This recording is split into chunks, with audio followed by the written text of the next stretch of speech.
Hello crafty friends, I'm Lien from Studio Kato and I'm so happy you're joining me again today for another video. This video is one day late, I'm really sorry. It's celebrating the new Jane's Doodles release. I'm sorry if my voice is really annoying, that's why I postponed this voiceover because I'm a little bit sick. But yeah, so I'm sorry about my voice, but that's why the video is a little late. So I'm starting with the background today and I'm making this with the new stencil by Jane's Doodles. This is the stripes stencil. And whenever I have stripes in a stencil with thin stripes, you want to use stencil adhesive. I know the pixie spray is very popular and it should work fine, but that's not available in Europe because it literally is not allowed in Europe. So instead, I am using the Cadence stencil spray. I will make sure to link it below where I get mine from, so you can get yours as well if you're in Europe, because I know I've had trouble finding stencil spray. And this one is really good. You do want to let it dry or sit a little bit before you put the stencil onto your paper. So you just spray it onto the back of your stencil and let it sit for at least 2 minutes. I think I let mine sit for 5, but you also don't want to leave it too long because if it gets too dry, just find the happy medium there. I stenciled on a rainbow in Pink Fresh Studio inks, which is really handy because I have my mini inkstand there, or my inkstand mini there. I love this inkstand and I use it all the time, even if I'm only using one color. It's just so handy, especially for ink cubes. I never go ink blending without it anymore. I just turned the stencil 90 degrees and did the whole thing again. And I am keeping all of the same colors in the same areas. So the rainbow plate is the same rainbow all the way across. I didn't just turn the rainbow when I turned the stencil because that would have made muddy colors. Now, why did I use watercolor paper to stencil on? Because I'm also going to do watercoloring, and that way my whites of the critters are going to be the same as the white in my background, and I always think that's a nice touch. I'm stamping these beautiful, beautiful images from the Oh Baby stamp set by Jane's Doodles in Versafine Onyx Black and embossing them with clear gloss embossing powder. Now, I love Jane's Doodles images, but there's no but. I want to explain why. I really like the size of them. The critters especially are usually a little bit larger than normal stamp companies. They're comparable in size to the way MFT images were before they stopped using or making larger stamp sets. So the size of them is really handy, and you can easily just use one as your focal image on a card, which I always love. And what I also love, even though they're larger images, I love how fine the lines are. And they stamp perfectly every single time, especially if you use Misti, of course. But the fine lines make it that you really can let your coloring shine. Like all those tiny, tiny lines in the lion's mane.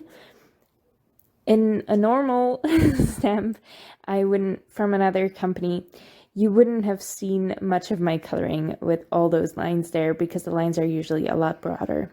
I really love that. I also love her design style. I just I am so in love with this brand. I hope you check them out.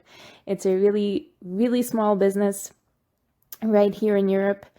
And Jane is just a really kind human being as well, which is always a fun bonus. And I just love her stuff.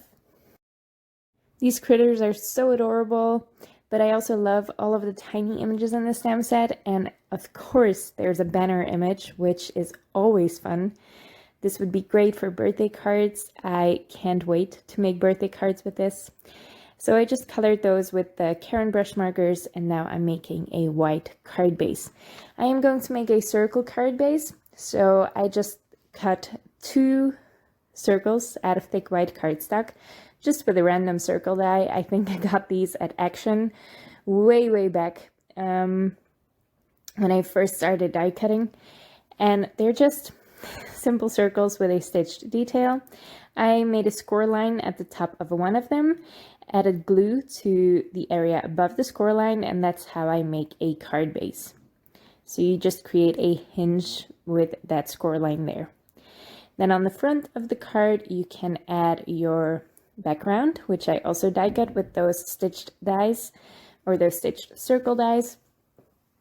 And I'm using liquid adhesive for all of this. Now, the thing with circle dies is if they're closed, you don't really see where the top of them is. So if you want to make sure your images are adhered on straight, you do want to open the card up before adhering anything down. I did also die cut a circle out of vellum, so my critters were grounded a little bit more on that busy background. And I'm just laying everything out. I did cut the banner a little bit shorter because I didn't want it to disappear behind the giraffe's head. And the banner is the only thing I'm adhering with liquid adhesive on this. Vellum warps really easily when it gets moist, which is a horrible word. Why did I use that word? When it gets wet, it's a lot better. So you don't want to use a lot of liquid adhesive on this. So when I'm adhering this down, I first adhere the images. That way I know where I can put my adhesive so it doesn't show through the vellum. So the images are propped up on foam tape, and then I added some double-sided adhesive to the back of the vellum to adhere it on the card, and just a couple of dots of liquid adhesive behind that banner as well. I'm also going to add some embellishments. These are just some bubbles from Little Things from Lucy's Cards. These are the easiest embellishments to match to a background because they're just iridescent and clear, and I love them. I will be adhering these with Nouveau Deluxe adhesive because that's a whole lot sturdier than the Barely Art Precision Craft glue, which is the other glue I've been using throughout this video. And it's super easy to adhere these down with a jewel picker as well. Now for a matching envelope, when I make a circle card, I just make a square envelope, of course.